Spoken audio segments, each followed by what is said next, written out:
C'est jusqu'à 13h15 sur Europe 1 avec vos invités, Maxime, et toutes vos réactions, vos questions sur Twitter avec le hashtag 1 midi ou alors en appelant Europe 1 au 39 21, 50 centimes la minute. Le débat d'Europe Midi, quelle Europe veulent Emmanuel Macron et Marine Le Pen? Ce sera forcément l'une des questions demain soir lors du débat de l'entre-deux tours, alors que tout semble opposer les deux candidats sur le sujet.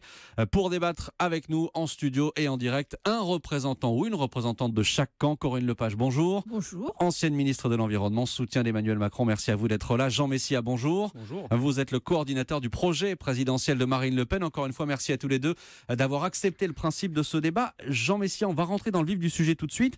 On a cru comprendre pendant des années qu'une grande partie du programme de Marine Le Pen reposait sur la sortie de l'euro. Aujourd'hui, depuis ce week-end, il semble que ce ne soit plus un préalable pour vous. Que veut faire exactement Marine Le Pen de l'euro ? L'expression clé de ce que vous venez de dire, c'est « on a cru comprendre ». Ah, on s'est trompé. Donc, bien sûr. Tout le monde s'est trompé. Hein. Non, mais tout le monde s'est trompé parce que tout le monde est coalisé pour dire exactement la même chose. Donc, à la fois les politiques, les médias... Dites, hein. C'est un système en réalité qui n'a qu'un projet peur à nous opposer. Alors expliquez-nous simplement, c'est très clair. Nous refusons l'évolution fédérale de l'Europe. Nos adversaires, en réalité, sont des fédéralistes. Ils ne disent pas le terme parce qu'ils savent très bien qu'il est impopulaire. Nous refusons le principe fédéraliste. Nous pensons plutôt qu'il faille raisonner en termes de communauté. Les mots ont un sens. Je vous rappelle que jusqu'au début des années 90, on parlait de communauté européenne. La communauté est basée sur la coopération des États. L'Union européenne est basée sur une logique fédérale. Donc nous avons une logique fédérale déjà en place avec la monnaie unique, c'est d'accord. Quand nous parlons de monnaie commune, et je pense qu'on va en parler dans un instant, nous voulons revenir à une forme achevée de coopération monétaire, mais sans basculer dans le fédéralisme. Donc pour préciser les choses, vous voulez passer d'une monnaie unique à une monnaie commune. Exactement. Qu'est-ce que ça changerait concrètement ? Ça changerait qu'on aurait à la fois l'avantage d'une coopération monétaire poussée avec nos partenaires, avec lesquels nous commerçons le plus, c'est-à-dire les partenaires européens, tout en restaurant la possibilité de résorber les déséquilibres entre les pays européens, qui ne sont pas solubles aujourd'hui compte tenu de la rigidité monétaire introduite par la monnaie unique, et donc de pouvoir avoir des monnaies qui soient en rapport avec les structures économiques et avec les cycles économiques de chacune des nations européennes qui sont très divergentes et très différentes. Corinne Lepage, comment vous réagissez face à ce programme-là ? Très franchement, je suis plutôt bac plus beaucoup d'années, je ne comprends pas grand-chose. Je pense que l'immense majorité de nos concitoyens ne comprend que dalle. Premièrement, vous permettez, je vous ai écouté, alors maintenant vous avez la patience de m'écouter. Une conception de classe du peuple. Donc, pas du tout, puisque je dis précisément que je fais partie de gens qui ont fait des études. Oui, mais on ne comprend rien à ce que vous racontez. Deuxièmement, ce que je vois très clairement, c'est que, quand on est dans une communauté ou dans une union ou dans ce que vous voulez, la vie des autres compte. Donc, ce que veut faire Marine Le Pen, il faut l'accord des autres, on l'aura jamais. Point 2, ça veut dire quoi ? Point 2, ça veut dire quoi ? Ça veut dire que Marine Le Pen veut pouvoir dévaluer. C'est-à-dire baisser la valeur. Pas du tout. Attendez, bien sûr que pas oui. du tout. Sinon, ça n'a aucun intérêt. Si vous on gardez introduit l'euro. une monnaie nationale et qu'elle se déprécie, ça veut bien dire que l'euro n'est pas adapté à notre économie. Ça veut dire que chacun d'entre nous aura 20%, 30%, 40% C'est pas vrai. L'euro a baissé de 25% ces 2 dernières années. Vous n'êtes pas 25% plus pauvre, Madame Lepage. Non, mais on est dans un ensemble. Calmez-vous, soyez pas agressif. Je comprends votre agressivité. Non, mais vous avez raison parce que vous êtes en difficulté. Donc je comprends votre agressivité. Ce que je dis très simplement, c'est que l'euro a baissé par rapport aux États-Unis. C'est une monnaie commune. Ça veut dire que tous les Européens sont dans la même situation, que ça ne pose aucun problème à nos exportations qui sont majoritairement au sein de la zone euro. Ce que je dis, c'est que si on va, ce que veut faire Marine Le Pen, c'est en fait la même chose, je vous dis sous une forme différente, c'est-à-dire pouvoir déprécier le franc, le franc euro. Il se dépréciera de lui-même.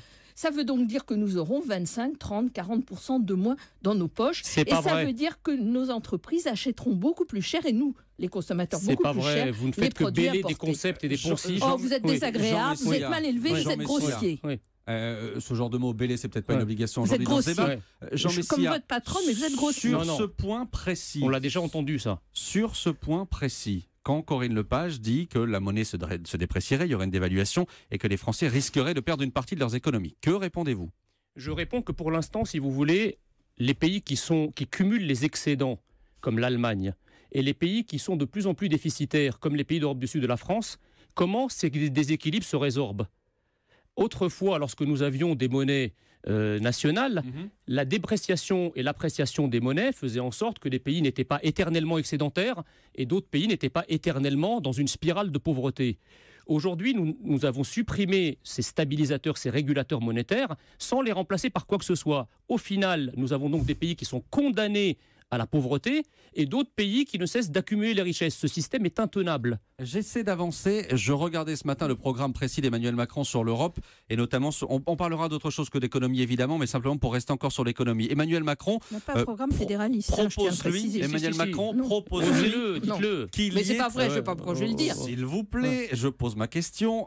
Emmanuel Macron propose lui un budget de la zone euro et un ministre des Finances de la zone euro. Est-ce que ça, précisément, ça n'est pas du fédéralisme ? Non, c'est une augmentation du système démocratique. Pourquoi ? Aujourd'hui, on a une zone euro qui est administrée par les ministres des Finances de l'Union européenne, enfin, qui font partie de la zone euro, et par la BCE. Ce que veut Emmanuel Macron, c'est une plus grande transparence dans la manière dont les choses fonctionnent, avec effectivement un ministre et à terme, très probablement, un parlement de la zone euro qui serait composé des parlementaires nationaux et ou européens des pays appartenant à la zone euro. J'ajoute que nous empruntons aujourd'hui à des taux très bas en France, ce qui permet de supporter la dette colossale que nous avons. Avec le système de Mme Le Pen, il est tout à fait clair que notre dette va en fait augmenter considérablement parce que les taux d'intérêt vont augmenter considérablement. Et je vais rester un instant sur la proposition d'Emmanuel Macron. Ce ministre des Finances de la zone euro, qui le choisirait et comment ? Encore une fois, c'est quelque chose qui est à discuter avec nos partenaires européens. Emmanuel Macron a dit très clairement qu'il était européen. Ça, il l'assume, je le suis aussi. Nous aussi. Qu'il voulait, oui, enfin à votre façon. Oui, nous aussi. À votre façon. Mais on ne confisque pas la démocratie, c'est tout. Je ne parle pas de la démocratie, je parle de bien l'Europe. sûr que vous n'en parlez pas, c'est quelque chose qui vous intéresse pas. Deuxièmement, ce qu'il souhaite, c'est effectivement entrer dans une phase de profonde transformation de l'Europe. Ça ne peut se faire évidemment qu'en accord avec nos partenaires européens et à commencer avec les Allemands. Cela veut donc dire qu'il faut, parce que les Allemands auront davantage confiance en nous grâce aux réformes que nous engageons, pas du tout, au contraire, de pouvoir obtenir des éléments, notamment sur le plan social. La France va mendier à l'Allemagne. Une seconde, Jean-Messia, vous aurez la parole dans une seconde, s'il vous plaît. C'est insupportable. Moi, j'arrête de débattre avec vous, monsieur. C'est pas possible. Allez-y, Corinne Lepage. On m'a interrompu tout à l'heure, j'ai rien dit. Ça veut donc dire que nous pourrons relancer le couple franco-allemand, dont je rappelle qu'il est quand même à la base de toute cette construction, puisque le Front National aime tellement parler de Gaulle, de Gaulle à Adenauer, c'est quand même le départ, et qui pourront donc relancer d'autant plus fortement l'Europe que le Brexit va amener des transformations profondes. Il y a cette proposition d'avoir un ministre des Finances de la zone euro, d'avoir un budget de la zone euro. Comment vous la recevez, vous ? Écoutez, d'abord, ça pose des problèmes politiques, parce que un budget, un ministre, ce sont des choses qui appartiennent à une nation.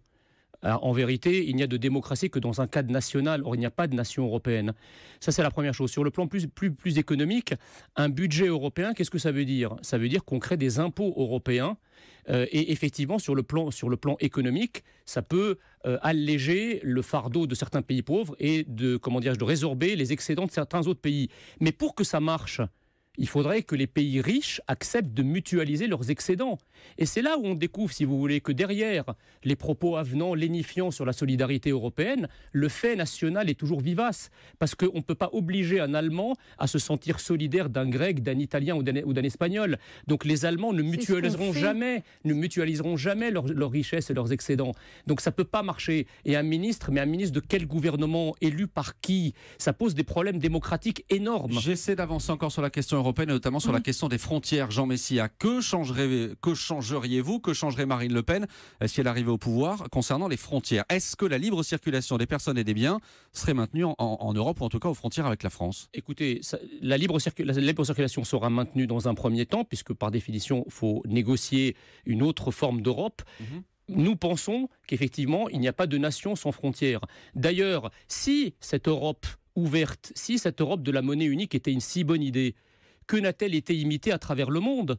Même les pays du Golfe, qui sont pourtant très homogènes sur le plan économique, politique, culturel, religieux, ne sont pas passés à la monnaie unique. Donc nous n'avons été imités par personne, donc c'est quelque chose qui ne marche pas. La différence en fait entre les deux projets, c'est soit le projet qui s'entête dans l'échec, c'est le projet porté par Emmanuel Macron, qui s'entête dans l'austérité, qui s'entête dans la récession et dans le chômage de masse, et l'autre projet qui consiste à dire calmement, on reconnaît que ça n'a pas marché et on essaye de revenir progressivement sur les États-nations. Je ne parlais pas uniquement d'économie, Corinne Lepage, sur les frontières.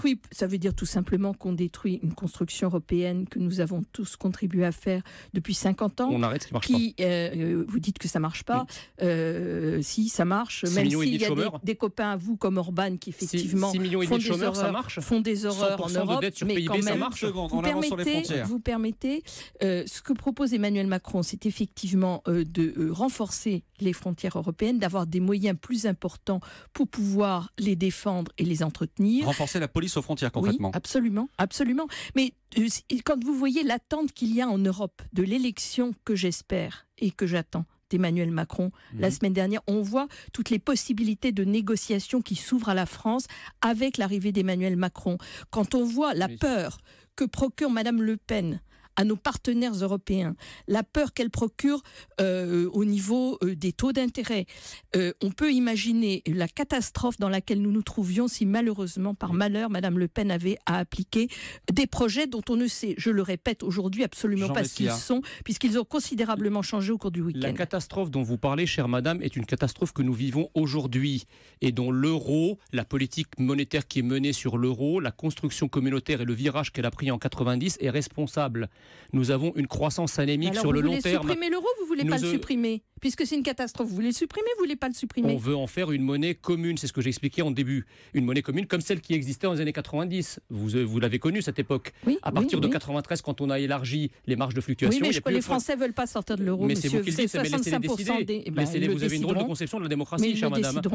Voilà. Et donc, oui, moi, ce n'est pas celle d'Orban ni de Poutine, Non, mais c'est celle des Américains, de Goldman Sachs et de tous ceux qui tiennent... et les propos racistes et antisémites qui sont J'ai une question symbolique à vous poser. J'ai lu dans le programme de Marine Le Pen qu'elle voulait supprimer le drapeau européen au fronton des institutions publiques.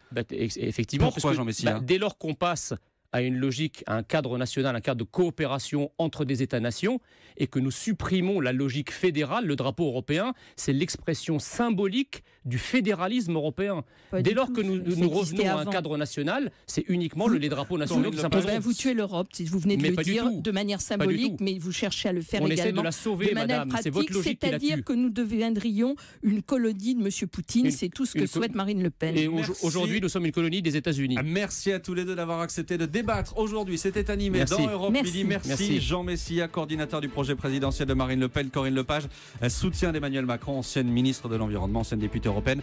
Merci à tous les deux et merci Anissa. Merci à vous Maxime. À demain midi.